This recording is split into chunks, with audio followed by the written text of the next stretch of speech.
একাধিক বিষয় নিয়ে কথা বলছেন এবং মানুষকে জুজু দেখাচ্ছেন বলা যেতে পারে। মানে সবটাই আক্রমণ করছেন। পিছিয়েছো না, এটা পাগল। সোডিয়াম পটাশিয়ামটা মুকুল রায়ের থেকেও খারাপ অবস্থায়।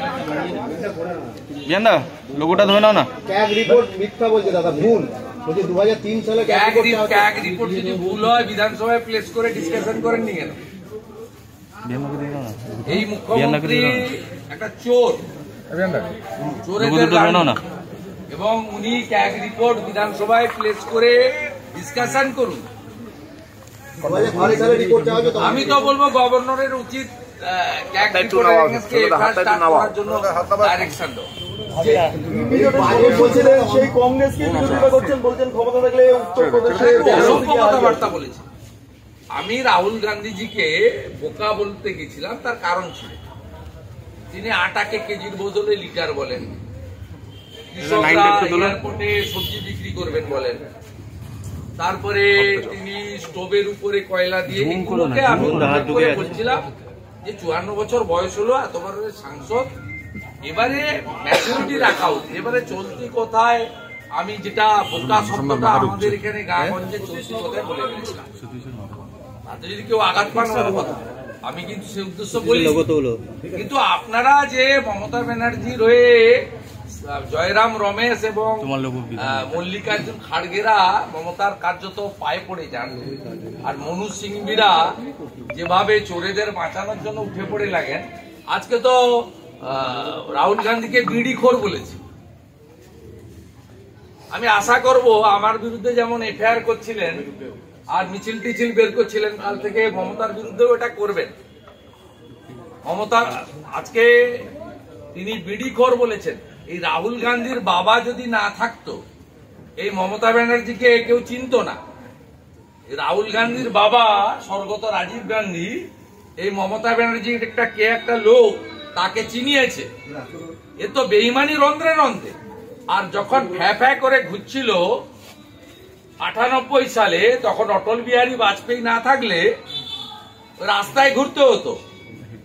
অর্থাৎ স্বাভাবিকভাবে যাদের যাদের কাছ থেকে উপকার পেয়েছে তাদেরকে ব্যক্তিগত আক্রমণ করা, কদর্য ভাষায় আক্রমণ করা, মুখে বেলাগাম আক্রমণ করা, এটা ওর ক্যারেক্টারের মধ্যে পড়ে। আর আমি ওকে বারে বারে বলছি, মাছ, হোটেল, বাস, পেট্রোল পাম্প একটাও আপনার বা আপনার পরিবার আমাদের দেয়নি। আপনার ক্ষমতা থাকলে আপনি 4 বছর আমার পিছনে লেগে আছেন, কিচ্ছু করতে পারেননি, কিচ্ছু করতে পারেননি। আপনাকে আমি চ্যালেঞ্জ করছি, আপনি যদি ক্ষমতা থেকে কিছু করে দেখান। আর আমিও যদি শুভেন্দু অধিকারী হই, আমি যদি বাংলার মানুষের পালস বুঝে থাকি, আপনাকে আমি কম্পার্টমেন্টাল করেছি, প্রাক্তন মুখ্যমন্ত্রী করে আপনাকে ছাড়বো। আপনাকে বাটি নিয়ে কালীঘাটের মন্দিরের সামনে বসতে হবে। আপনার শেষ পরিণতিটাই হবে। অন্তর্বর্তী বাজেট এটা অন্তিম বাজেট, মুখ্যমন্ত্রী বলছে এটা অন্তিম বাজেট, এখানে কিছু অন্তিম বাজেট কথা নেই। মানে সেন্ট্রাল যে বাজেট অন্তর্বর্তী, এটা অন্তিম বাজেট। আগলিবার 400 পার। ছত্তিশগড়, মধ্যপ্রদেশ, রাজস্থান ভোটের আগেই এ যখন ভবিষ্যৎবাণী করেছে, জেনে এখন মোদীজি 400 পেরিয়ে গেছে।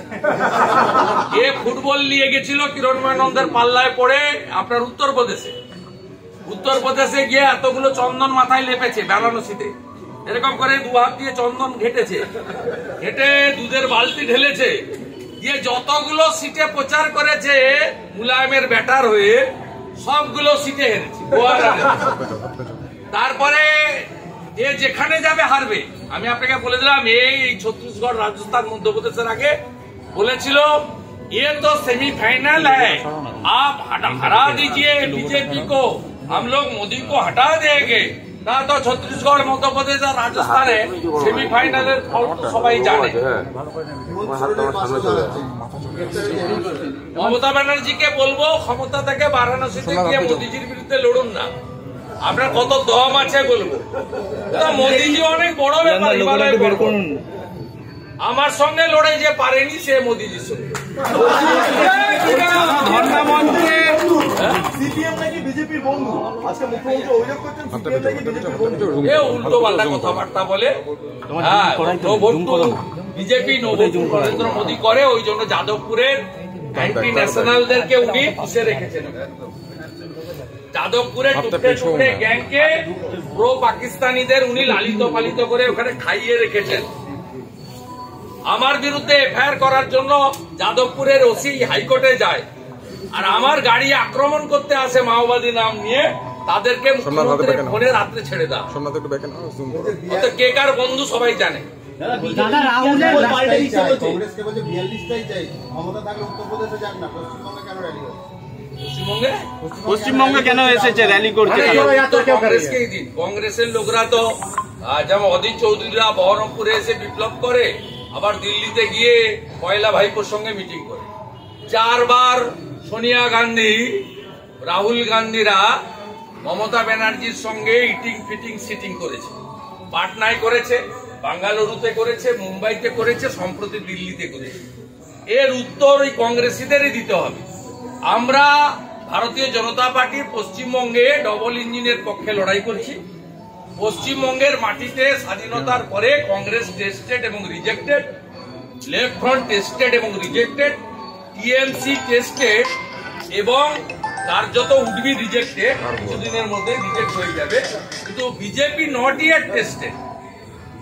আমরা ভারতীয় জনতা পার্টি ডক্টর শ্যামাপ্রসাদ মুখার্জির মাটিতে ডবল ইঞ্জিন সরকার, রাষ্ট্রপতি সরকার করতে চাই।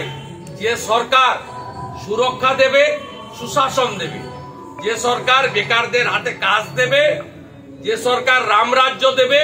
রামরাজ্যর মানে হলো হাতে কাজ, পেটে ভাত, মাথায় ছাদ। উদ্বিগ্ন কেন মুখ্যমন্ত্রী?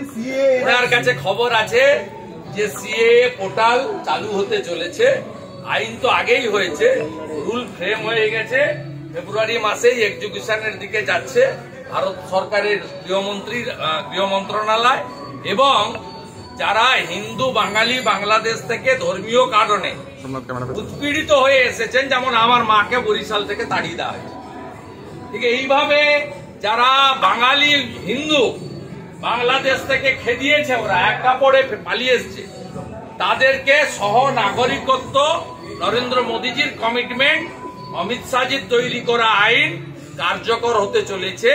এবং এক্ষেত্রে আগের আইনের রুলে কালেক্টরেটদের হাতে ছিল, এবার কেড়ে নিতে চলেছে ভারত সরকার। সরাসরি আপনি অ্যাপের মধ্য দিয়ে আপনার এনরোলমেন্ট করতে পারবেন। আপনাকে ভারত সরকার আপনাকে সমনাগরিকত্ব সার্টিফিকেট প্রদান করবে।